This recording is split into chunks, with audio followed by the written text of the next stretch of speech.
The clashes of civilisation, সভ্যতার সংঘাত। Samuel Huntington একটা বই লিখে গোটা বিশ্ব কাঁপিয়েছেন। বিভিন্ন সভ্যতার উত্থান এই পৃথিবীতে ঘটেছে, আবার পতন হয়েছে।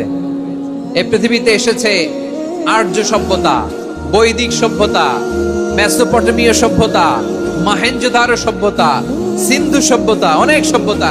এখন চলতেছে পাশ্চাত্যের ডমিনেশন, তারা এখন সুপার পাওয়ার। স্যামুয়েল হ্যান্টিংটন বলে এক সভ্যতা, এক সুপার পাওয়ার বেশি দিন প্রভাব খাটাতে পারে না। এই পাশ্চাত্যের এই সভ্যতারও একদিন কবর রচিত হবে, এটাও একদিন নিচে নামতে বাধ্য হবে।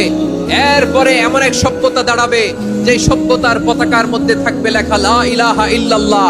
ওই সভ্যতার পতন পৃথিবীর কেউ করতে পারবে না। চিল্লায় বলেন ঠিক কিনা? সেটাই হচ্ছে ইসলাম। নাহনু কওমুন আ'আজ্জানাল্লাহু বিল ইসলাম। আমরা এমন জাতি যে জাতিকে ইসলাম দিয়ে সম্মান